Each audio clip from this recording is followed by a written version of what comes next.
وكل بدعة ضلالة فأعوذ بالله من الشيطان الرجيم بسم الله الرحمن الرحيم. മരണത്തിന്റെ ലക്ഷണങ്ങൾ ഇങ്ങനെ കണ്ടു തുടങ്ങി. ഡോക്ടർമാർ പറഞ്ഞു, ഇതാ ഈ ഓക്സിജൻ അങ്ങ് എടുത്തു മാറ്റിയാൽ, വെന്റിലേറ്ററിൽ നിന്ന് മാറ്റിയാൽ ആൾ മരിച്ചു പോകും, സമയമായിട്ടുണ്ട്, വേഗം യാസീനോദ. പരിസരത്തുള്ള ആളുകൾ യാസീനോദാൻ തുടങ്ങണം. റൂഹ് ശരീരത്തിൽ നിന്ന് പുറപ്പെടുന്നത് എളുപ്പമാവാൻ വേണ്ടി സൂറത്ത് യാസീൻ അരികത്തുള്ളവർ ഓതി കൊടുക്കണം എന്ന് ഉലമാ പറയുന്നുണ്ട്. ആ വാക്കിന് നേരെ അർത്ഥം വെച്ചാൽ നിങ്ങളുടെ മരിച്ചുപോയവരുടെ പേരിൽ അവരുടെ മേൽ നിങ്ങളിത് ഓതി കൊടുക്കണം. അത് മരണം ആസന്നമായവർക്കും മരിച്ചു കഴിഞ്ഞവർക്കും. റസൂലുള്ളാഹി സ്വല്ലല്ലാഹു അലൈഹി വസല്ലം തങ്ങൾ സ്വഹാബത്തിനോട് പറയുമായിരുന്നു, ലവദിത്തു അന്നഹാ ഫീ ഖൽബി കുല്ലി ഇൻസാനിൻ മിൻ ഉമ്മത്തി. മഹാനായ ഇമാം ബസ്സാർ റഹിമഹുല്ലാഹ് അവരുടെ ഹദീസ് ഗ്രന്ഥത്തിൽ രേഖപ്പെടുത്തിയത്, ലവദിത്തു ഞാൻ കൊതിച്ചു പോകുന്നു, അന്നഹാ ഈ സൂറ യാസീൻ ഫീ ഖൽബി കുല്ലി ഇൻസാനിൻ മിൻ ഉമ്മത്തി, എൻ്റെ ഉമ്മത്തികളിലെ എല്ലാ ഓരോരുത്തരുടെയും ഹൃദയത്തിന്റെ ഉള്ളിൽ യാസീൻ ഒന്ന് ഉണ്ടായിരുന്നെങ്കിൽ എന്ന് ഞാൻ കൊതിച്ചു പോകുന്നു.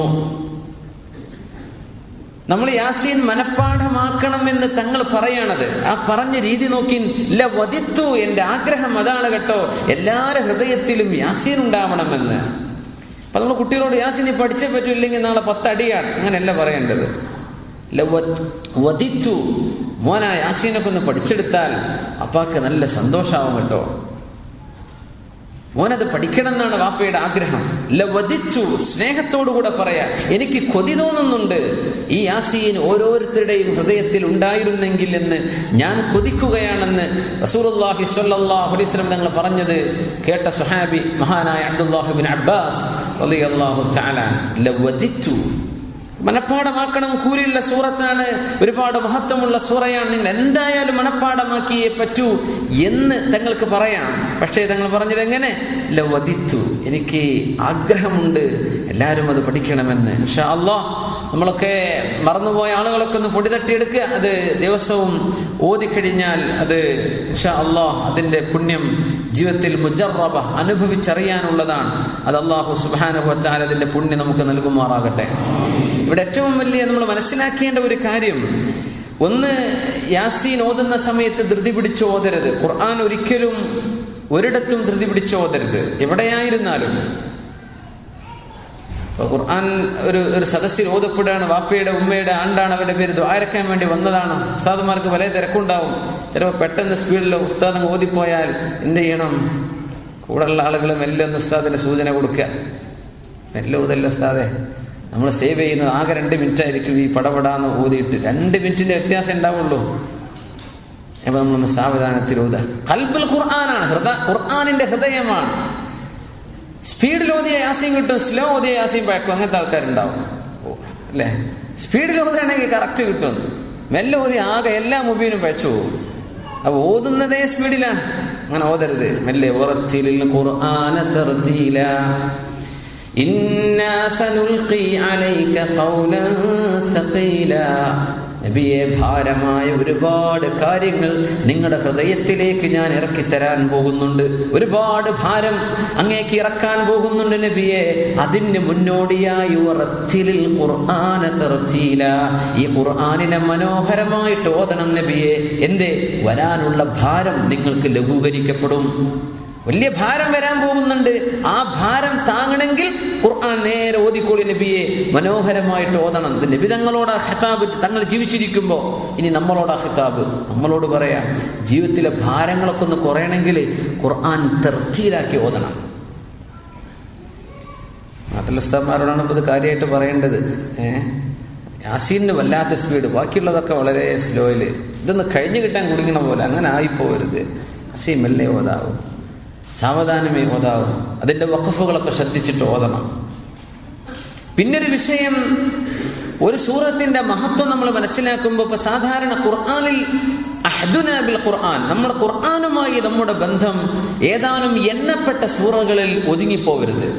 ഖുർആൻ ഓതുന്നുണ്ട്, ഓതുന്നുണ്ട്. ഞാൻ യാസീൻ ഓതുന്നു, അൽ ബഖറ, ഞാൻ യാസീൻ ഓതുന്നുണ്ട്, തബാറക് ഓതുന്നുണ്ട്, അൽ വാഖിഅ, സൂറത്തുൽ ദുഖാൻ, സൂറത്തുൽ ദഹ്ർ ഇതൊക്കെ ഓതുന്നുണ്ട്. പിന്നെ ബാക്കിയുള്ളതോ ഒന്നും റമളാനിലൊക്കെ ഓതാറുണ്ട്. ഇപ്പൊ സാധാരണ അങ്ങനെയല്ല.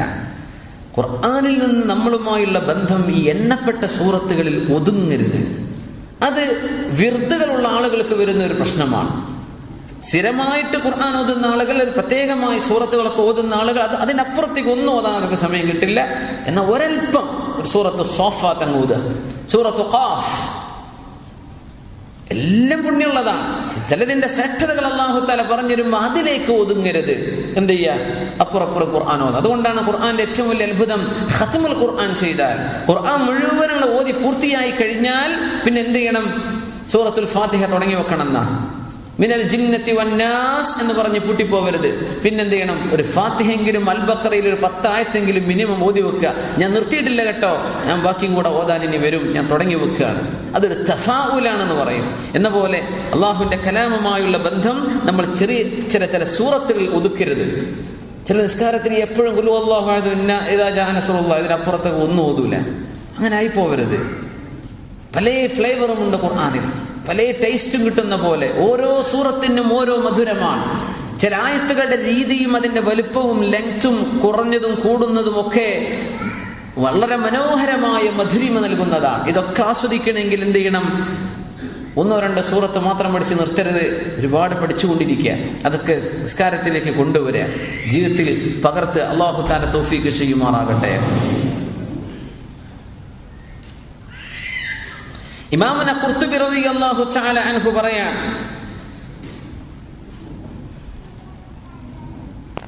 وذكر الآجري من حديث أم الدرداء عن النبي صلى الله عليه وسلم قال ما من ميت يقرأ عليه سورة ياسين إلا هون الله عليه. അല്ലാമ ഖുർത്തുബി തങ്ങൾ ജവാമിഉൽ കലിമിൽ ബഹുമാനപ്പെട്ടവർ അവരുടെ തഫ്സീറിൽ ഉദ്ധരിക്കുകയാണ്, മാ മിൻ മയ്യിത്തിൻ, ഏതൊരു മയ്യിത്തും, യുഖറഉ അലൈഹി സൂറത്തു യാസീൻ, സൂറത്തു യാസീൻ ഓതപ്പെട്ടാൽ ഇല്ലാ ഹവ്വനല്ലാഹു അലൈഹി, അവർക്ക് അല്ലാഹു ആശ്വാസം നൽകാതിരിക്കുകയില്ല.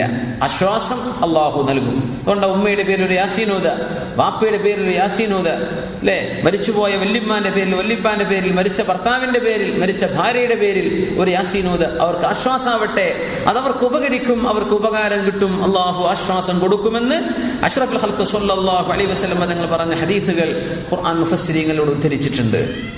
അൻ ആയിഷ റളിയല്ലാഹു തആല അൻഹ അന്ന റസൂലുള്ളാഹി സ്വല്ലല്ലാഹു അലൈഹി വസല്ലം ഖാൽ, ആയിഷ ബീവി പറയാൻ,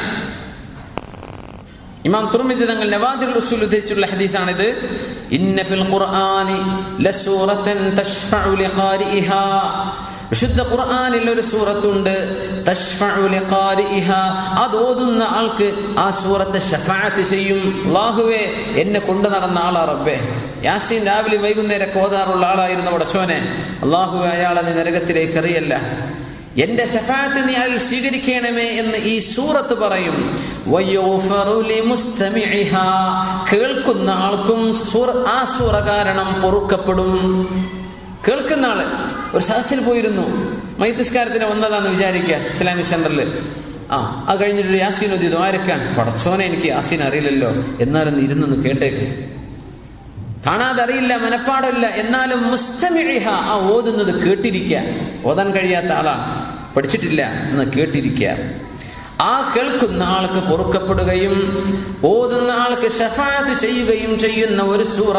ഇന്ന ഫിൽ ഖുർആനി ലസൂറത്തൻ, ഖുർആനിൽ അങ്ങനെ ഒരു സൂറയുണ്ട്, അലാ വഹിയ സൂറത്തു യാസീൻ, ആ സൂറക്ക് യാസീൻ എന്നാണ് പറയപ്പെടുന്നത്. തുദ്ആ ഫിത് തൗറാത്തി അൽ മുഇമ്മ, അല്ലാഹുവിന്റെ ഗ്രന്ഥമായ തൗറാത്തിൽ ഇതിന് സമാനമായ ഒരു പരാമർശം വന്നപ്പോൾ അല്ലാഹു ഈ യാസീനെ കുറിച്ച് പറഞ്ഞ ഭാഗം അൽ മുഇമ്മ എന്ന് പറഞ്ഞിട്ടുണ്ട്. ഖീല, നബി തങ്ങളോട് ചോദിച്ചു, യാ റസൂലല്ലാഹ് മൽ മുഇമ്മ, എന്താണ് മുഇമ്മ എന്ന് പറഞ്ഞാൽ? തഉമ്മ സാഹിബഹാ ബിഖൈരിദ് ദുനിയ, ഈ ലോകത്തെ സർവ്വ ഖൈറുകളും ഒരാൾക്ക് വ്യാപിച്ചു കൊടുക്കുന്ന, ഒരാൾക്ക് പരത്തി കൊടുക്കുന്ന, ഒരാളെ മുഴുവനും ഉൾക്കൊള്ളുന്ന, ആം എന്ന് പറയില്ലേ, പരസ്യമായത്, എല്ലാവരെയും ബാധിക്കുന്നത്, അങ്ങ് പൊതിയുന്നത്, ആ ഒരർത്ഥം ഈ യാസീന് അൽ മുഇമ്മ എന്ന് പറയപ്പെടാറുണ്ട്. യാസീനിൻ അദ്ദാഫിഅ, ബലാ മുസീബത്തിനെ തടുക്കുന്നത്, വൽ ഖാദിയ നമ്മുടെ ഉദ്ദേശങ്ങളൊക്കെ നിറവേറ്റി തരുന്നത് എന്നർത്ഥത്തിൽ യാസീന് മുഇമ്മ എന്നും ദാഫിഅ എന്നും ഖാദിയ എന്നും പേരുണ്ടെന്ന് അഷ്റഫുൽ ഖൽഖ് സ്വല്ലല്ലാഹു അലൈഹി വസല്ലം. അപ്പോൾ നമ്മൾ ഓതുന്ന സൂറത്താണ്, ഇങ്ങനെയൊക്കെ പുണ്യമുള്ളൊരു സൂറത്താണെന്ന് മനസ്സിലാക്കുക.